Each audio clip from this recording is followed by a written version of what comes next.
Does Annihilation, directed by Alex Garland, talk about a destruction, or is it actually more about a conversion, a shift, a turning point that can happen either in the near future or maybe already happened in the past?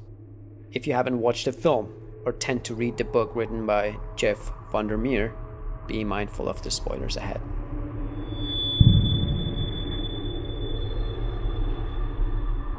Lena is a biologist who appears to be a decent person, having a normal life, a successful career, and, not to forget, living happily with her husband Kane.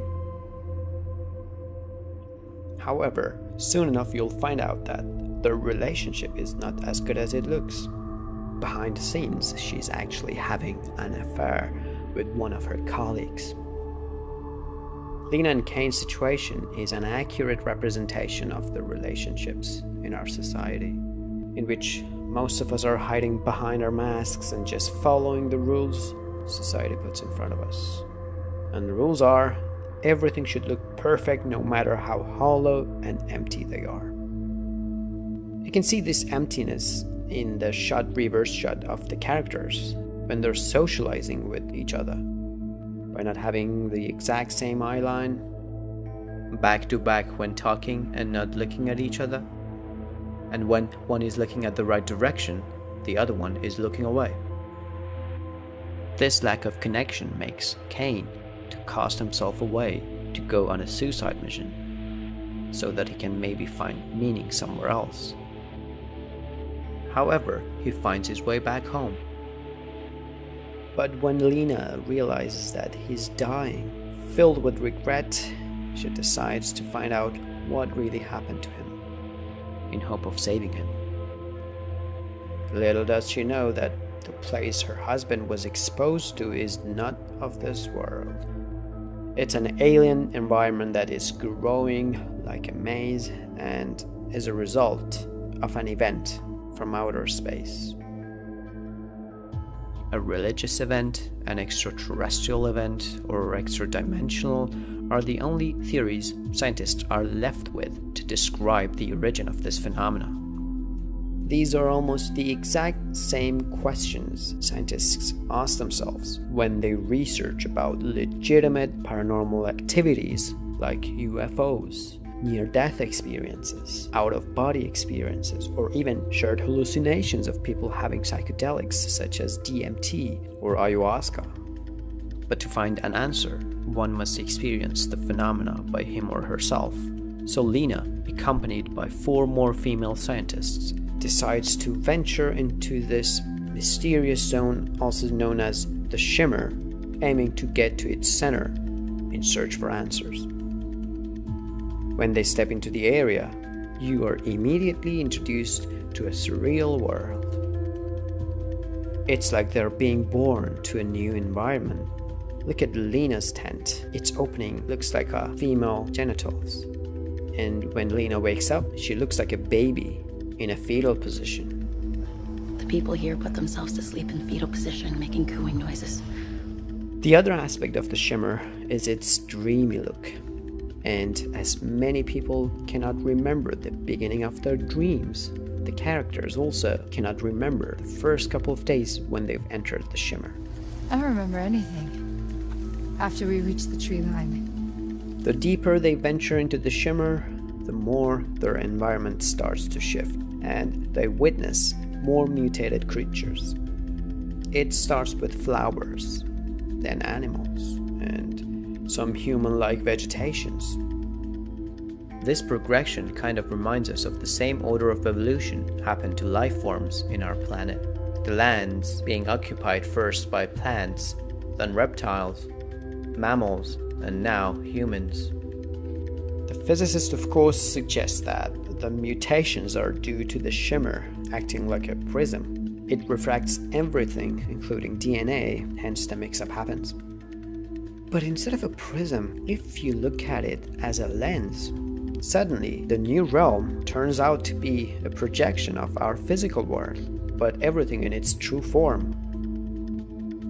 Just take a look at the house they spend a day in the Shimmer, being almost an exact replica of Lena's house.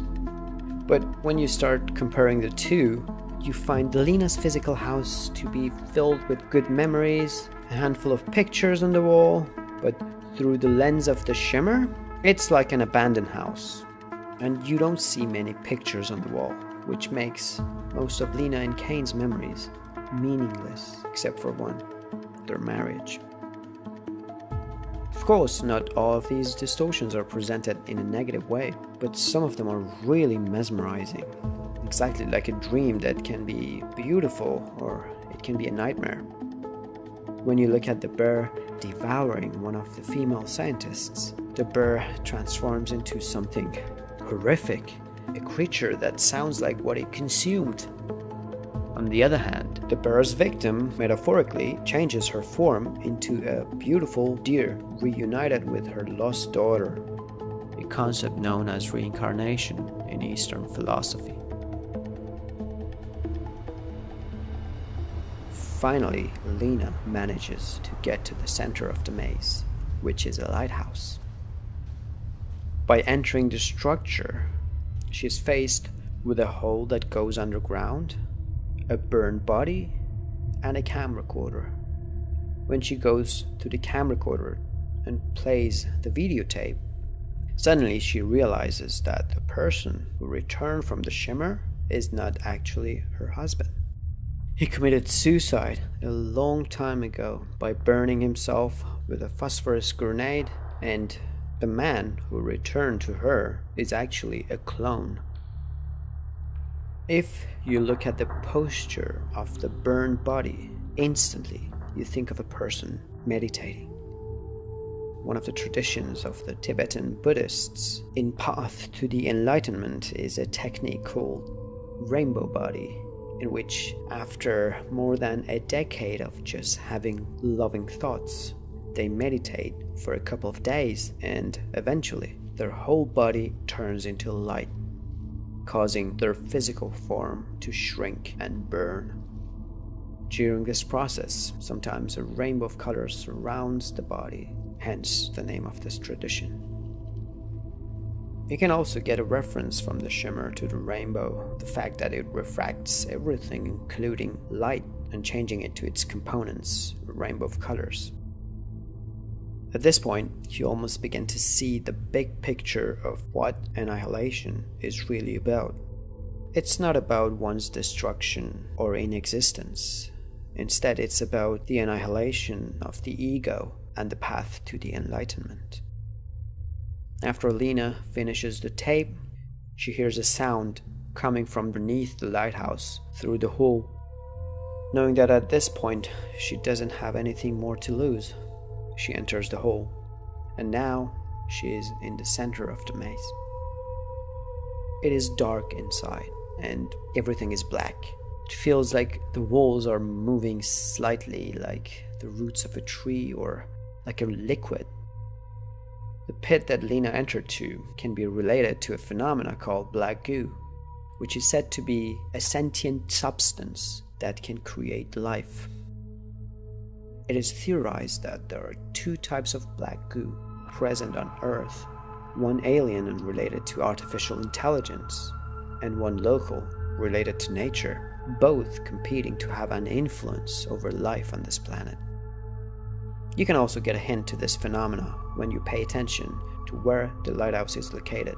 Blackwater National Park reported that a lighthouse was surrounded by something they termed a shimmer. When she gets to the bottom of the pit, she is faced with a psychologist, the only other member of the team who is still alive. But it doesn't take long when the psychologist begins to transform into a black hole-like creature. When Lena gets close enough to examine the entity while staring at its heart, which looks like a tunnel of light, the alien being extracts a sample of her blood and transforms itself into a humanoid. Lena, being shocked at what she just experienced, tries to get out of the pit and the lighthouse. But after a couple of failed attempts, she realizes that there is no way out and she needs to confront the alien being. After studying its movement, she finds out that it is actually imitating whatever she's doing. Indeed, it is her doppelganger. So she decides to do what her husband did.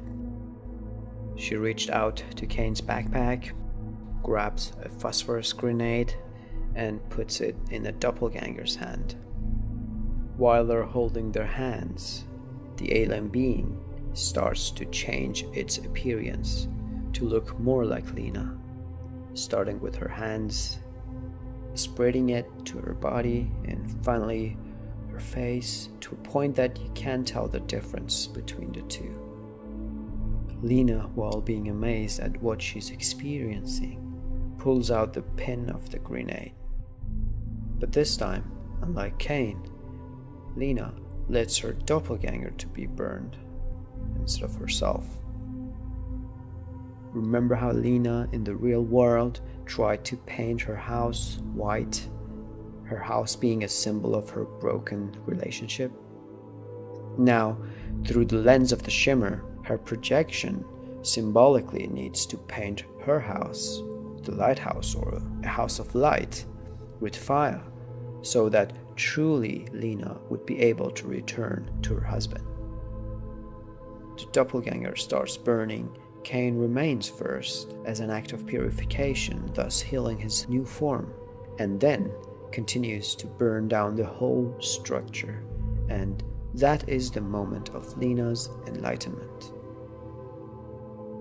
Now, like Kane, Lena too is an ascended being, though she didn't have to leave her body behind unlike her husband. You can also get a hint of this contrast in their path of enlightenment by their given names.